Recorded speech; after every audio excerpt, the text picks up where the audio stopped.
ஒரு காலத்தில் பிரஷ்யா அப்படின்னு ஒரு தேசம் இருந்தது. இப்போ ஜெர்மனி இருக்குல்ல, இதோட பெரும்பகுதி ஒரு காலத்தில் பிரஷ்யாங்கிற பேரில் இருந்தது. அப்போ அதுக்கு அரசராக இருந்தவர் மகா ஃப்ரெடரிக், அதாவது ஃப்ரெடரிக் தி கிரேட் அப்படின்னு சொல்லுவாங்க.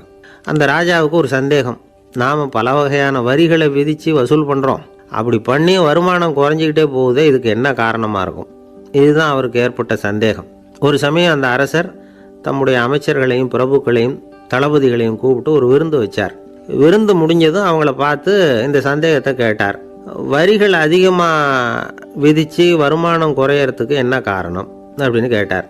பல பேருக்கு இதுக்கு சரியாக பதில் சொல்ல தெரியல. அனுபவசாலியான ஒரு தளபதி எழுந்திருச்சார். அரசே, அது எப்படிங்கிறத இப்போ உங்களுக்கு காட்டுறேன்னார். உடனே ஒரு பெரிய பனிக்கட்டி ஒன்றை தன்னுடைய கையில் எடுத்தார். அதை அப்படியும் எப்படியும் திருப்பி பார்த்தார். அப்புறம் அடுத்தவர்கிட்ட கொடுத்தார். அவர் அதை அப்படியும் இப்படியும் திருப்பி பார்த்துட்டு அடுத்தபடியாக இருந்தவர்கிட்ட கொடுத்தார். இப்படியே இதை ஒவ்வொருத்தராக பார்த்துட்டு ஒவ்வொரு கையாக மாறி கடைசியில் மன்னர் கைக்கு போய் சேர்ந்தது. மன்னர் கைக்கு அந்த பனிக்கட்டி போய் சேர்ந்தப்போ அது கொஞ்சம் கொஞ்சமாக உருகி ஒரு பட்டாணி கடலை சைஸுக்கு ஆயிட்டுது. மன்னர் யோசனை பண்ணார், வரி அதிகமாக போட்டாலும் வந்து சேர்றது குறைவாக இருக்கிறதுக்கு என்ன காரணம் அப்படிங்கிறது அவருக்கு புரிஞ்சு போச்சு. காலம்தான் மாறிக்கிட்டு இருக்கே தவிர இந்த கையூட்டு வாங்குற பழக்கம் மாறினதாக தெரியல. இன்னொரு ராஜா இருந்தார். அவர் தன்னுடைய ராஜாங்கத்தில் லஞ்ச ஊழலே சுத்தமாக இருக்கக்கூடாது அப்படின்னு நினச்சார். அவர்கிட்ட பல்வேறு துறைகளுக்கும் பொறுப்பாக இருந்த பல பேரும் ரொம்ப சுத்தமாகவும் நேர்மையாகவும் இருந்தாங்க. ஒரே ஒருத்தர் மட்டும் எல்லார்கிட்டையும் லஞ்சம் வாங்கிட்டே இருந்தார். அவரை வேறு துறைகளுக்கு மாற்றி பார்த்தாரு. அந்த ராஜா என்னென்னமோ பண்ணி பார்க்குறாரு. எந்த வேலையை கொடுத்தாலும் அதுலேயும் லஞ்சம் வாங்கிறதுக்கு ஒரு வழியை உண்டு பண்ணிக்குவார் அந்த ஆள். ராஜாவுக்கு இது ஒரு பெரிய தலைவலியாக போட்டுது. இவர் என்ன பண்ணுறது, இவருக்கு என்ன வேலையை கொடுக்கறது, கொஞ்சம் கூட லஞ்சம் வாங்கிறதுக்கு சான்ஸே இல்லாத ஒரு வேலையை கொடுக்கணும் அப்படின்னு திட்டம் போட்டார். ஒரு நாள் அவருக்கு அந்த உத்தரவும் போட்டுட்டார். அதாவது அவருக்கு என்ன வேலைன்னா, கடற்கரையில் தான் அவருக்கு ஆஃபீஸ்.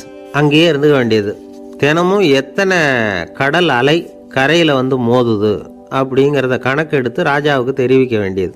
இதுதான் அவருக்கு வேலை. பேசாமல் அலையை எண்ணிட்டு உட்காந்துருக்கிட்டோம், அப்போவாவது அவர் லஞ்சம் வாங்குகிற சந்தர்ப்பம் இல்லாமல் போயிடும் அவருக்கு அப்படின்னு நினச்சார் ராஜா. இந்த ஆள் கடற்கரைக்கு போய் டியூட்டியில் ஜாயின் பண்ணிக்கிட்டார். ஒரே மாதத்தில் அங்கே சொந்தமாக ஒரு பிரம்மாண்டமான மாளிகை கட்டிவிட்டார். ராஜாவுக்கு இது பெரிய ஆச்சரியமாக போச்சு. அலையை என்ற வேலையில் அந்த ஆள் எப்படி பணம் சம்பாதிச்சார் அப்படின்னு விசாரித்து பார்த்தார் அக்கம் பக்கத்தில். அந்த ஆள் என்ன பண்ணியிருக்கிறாருன்னா, கடற்கரையில் போய் பொறுப்பை ஏற்றுக்கிட்ட உடனே அங்கே இருந்த மீனவர்கள்கிட்ட எல்லாம் இந்த கரையில் வந்து ஒரு நாளில் வந்து மோதுற அலைகள் எத்தனை அப்படின்னு கேட்டிருக்காரு. அது எப்படிங்க தெரியும்னு இருக்காங்க அவங்க. தினமும் அந்த எண்ணிக்கை தெரியணும். நம்ம ராஜாவுக்கு தினமும் அறிக்கை அனுப்பணும், டெய்லி ரிப்போர்ட்டு.